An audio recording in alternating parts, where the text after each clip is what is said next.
পরিবারের লোকদের কিভাবে সহি আকীদার দাওয়াত দিতে পারি এবং পরিবারের সদস্যদেরকে দ্বীনের সঠিক বিষয়গুলো বোঝানোর ক্ষেত্রে কি কি কৌশল অবলম্বন করা যেতে পারে।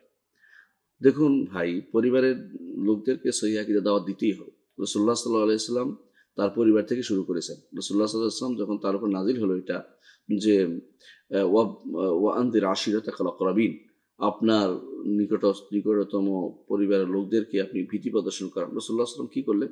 সবাইকে ডাকলেন, ডেকে বললেন যে হে অমুক, হে অমুক, তুমি হে অমুক। এমনকি তিনি তার এই ফুফির কথা বললেন, তার চাচাদের কথা বললেন, সবাইকে বললেন যে আমি তোমাদের কোনো উপকার করতে পারবো না। এমনকি তিনি তার কন্যার কথা বললেন, তিনি তার কন্যার কথা ফাতেমার কথা বললেন যে আমি তোমার কোনো উপকার করতে পারবো না। এদের বললেন যে তোমার উপকার তুমি আল্লাহর কাছ থেকে, আমার কাছে দুনিয়ার সম্পদ চেয়ে না, কিন্তু আখিরাতের উপর তুমি ভয় দেখাবেন। আকিদের বিষয় তো এটাই। রাসূলুল্লাহ সাল্লাল্লাহু আলাইহি ওয়াসাল্লাম আকিদের দাওয়াতই দিয়েছিলেন তখন অন্য কোনো দাওয়াত ছিল না। সুতরাং আকীদা দাওয়াতটা অবশ্যই আপনাকে যে কোনো কৌশল অবলম্বন করে তাদেরকে পৌঁছাতে হবে এটা। আপনি তাদেরকে বলবেন, এমনভাবে বলতে পারেন যে আপনি দুনিয়াতে এখন শিরক করতেছেন, আমি দুনিয়াতে আপনার সাথে ভালো ব্যবহারই করে যাচ্ছি। কিন্তু মৃত্যুর পরে আপনার খাটিয়ে আমি ধরতে পারবো না, কারণ শিরককারীর কোনো খাটিয়ে ধরা যায় না। মৃত্যুর পর আপনাদের দোয়া করতে পারবো না, কারণ শিরককারীর জন্য কোনো দোয়া করা যায় না। আপনি তাকে বুঝাই বলবেন বিভিন্নভাবে। সন্তানদের বুঝিয়ে বলবেন যে আপনি আখিরাতে বিপদে পড়বেন, তখন কেউ আপনাকে এগিয়ে আসবে না, সুপারিশ হবে না আপনার জন্য। এগুলো সবই বলবেন আপনাকে। আখিরাতের ভয় দেখাবেন। এটা ওই ব্যক্তিকে, যে ব্যক্তিকে আখিরাতের ভয় দেখানো কাজ হবে বলে মনে করেন। আর যদি কোনো শিক্ষিত মানুষও তাকে বই দিবেন, গ্রন্থ দিবেন, আকীদার গ্রন্থ দিয়ে তাকে বুঝাবেন। আর যদি এমন হয় যে কিছু জিদাল জানে, অর্থাৎ কিছু বুঝতে আপনার সন্দেহ আছে, সন্দেহ দূর করার জন্য নিজে চেষ্টা করবেন, নাহলে কোনো আলেমের কাছে নিয়ে যাবেন যিনি সহি আকীদার আলেম, অথবা এমন কোনো বই দিবেন যে বইটা মোটিভেশনাল বই দিবেন, যেটা তিনি পড়ে বুঝতে পারেন যে এটা শুদ্ধ হচ্ছে, তার কাজটা শুদ্ধ নয়, যেমন তিনি ফিরে আসতে পারেন। তবে কোনোভাবেই সহি আকীদার দাওয়াত থেকে কাউকে ১ মিনিটের জন্য কাউকে দূরে রাখা জায়েজ হবে না। যিনি জানেন তার জন্য উচিত হবে, ফরজ হচ্ছে দাওয়াত দেয়া। কারণ রাসূলুল্লাহ সাল্লাল্লাহু আলাইহি ওয়াসাল্লাম দাওয়াতের দায়িত্ব আমাদের উপর দিয়ে গেছেন, এবং আল্লাহ আমাদেরকে খায়রা উম্মাহ এইজন্য করেছেন। আল্লাহ তাআলা বলেছেন, কুনতুম খায়রা উম্মাতিন উখরিজাত লিন-নাস তা'মুরুনা বিল মা'রুফ ওয়া তানহাউনা আনিল মুনকার ওয়া ওয়া ওয়া তু'মিনুনা বিল্লাহ। আল্লাহ কোরআনে কারীম আল্লাহ তাআলা বারবার বলেছেন তোমরা খায়রুল উম্মাহ, উত্তম উম্মাত। কেন? যে তোমরা মানুষকে সৎ কাজ, অসৎ কাজ নিষেধ করো। এই কাজটি এত জরুরি, এই দাওয়াতটা, সহিহ আকীদার দাওয়াতটা। এটা না হলে আপনার আমার জীবনে পুরো জীবনটাই ব্যর্থ হয়ে যাবে। এবং এই কাজটাই হচ্ছে মূলত মূল দাওয়াত, আসল দাওয়াত, এবং যে দাওয়াতের পরে অন্য দাওয়াত আসবে। যতক্ষণ পর্যন্ত না আকীদা শুদ্ধ না হবে, আপনার সালাত, যাকাত, সওম, হজ কোনো ইবাদত শুদ্ধ হচ্ছে না। সুতরাং আপনার সহিহ আকীদার দাওয়াতটা সবকিছুর আগে দিতে হবে।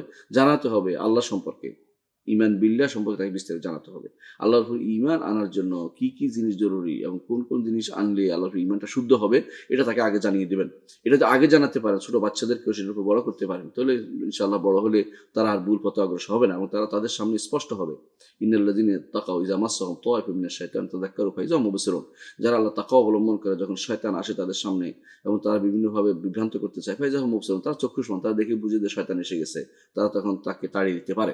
কিন্তু যে ব্যক্তির অন্তরের ভিতরে আকীদা নেই, সে যে কোনো সময় যে কোনো দাওয়াতের অধীন চলে যেতে পারে। কখনো কাদিয়ানী হয়ে যাবে, কেউ কোরআন তথাকথিত আহলে কোরআন হয়ে যাবে, কেউ বা মুতাজিলা হয়ে যাবে, কেউ খারিজি হয়ে যাবে, কেউ শিয়া হয়ে যাবে। বর্তমানে মুসলিমদের যে অবস্থা যাচ্ছে, বিশেষ করে বাংলাদেশের মুসলিমদের, যে কোনো দাওয়াতকে তারা গ্রহণ করে নিচ্ছে, অথচ তারা জানে না সহিহ আকীদা কোনটা। সহিহ আকীদা না থাকার কারণে এই সমস্যাটা হচ্ছে। এইজন্য প্রত্যেকটি মানুষের উচিত, যে সহিহ আকীদা জানে তার উচিত হবে, তার উপর এটা কর্তব্য হবে, ফরজে আইন হয়ে যাবে যে সে প্রত্যেককে জানাবে। তার পরিবারের বাইরে যারা আছে তাদের জন্য যদি কোনো দাওয়াতকারী আরও থাকে, তখন সে ফরজে কিফায়া হবে। কিন্তু দাওয়াতকারী যদি আর না থাকে, তখন তার উপর আবার ফরজে আইন হয়ে যাবে যে সবাইকে জানানো, আল্লাহর বিধান জানানো, শরীয়তের বিধান জানানো, এবং আল্লাহ তাআলার আকীদা সম্পর্কে কি আকীদা পোষণ করতে হবে, ঈমান ও আকীদা কি হতে হবে, বিষয়টি জানানো অবশ্যই কর্তব্য।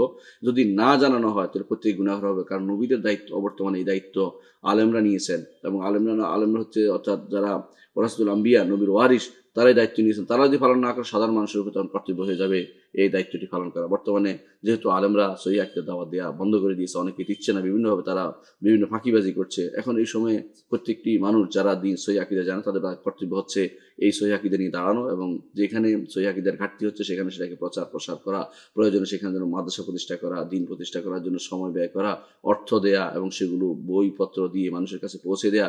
এটা তখন তাদের দায়িত্ব হয়ে যাবে। এবং এই দায়িত্ব পালন করলে এই নয় যে দুনিয়াতে শুধুমাত্র তার করছে এটা না, এবং আখিরাত তো আল্লাহর কাছে সবচেয়ে প্রিয় ব্যক্তি হবে। আল্লাহ তাআলা তাদের সম্পর্কে বলেছেন যে তারা হচ্ছে সবচেয়ে ভালো মানুষ। ওয়ামান আহসানু কাওলান মিম্মান দাআ ইলাল্লাহি ওয়া আমিলা সালিহান ওয়া ক্বালা ইন্নানী মিনাল মুসলিমিন।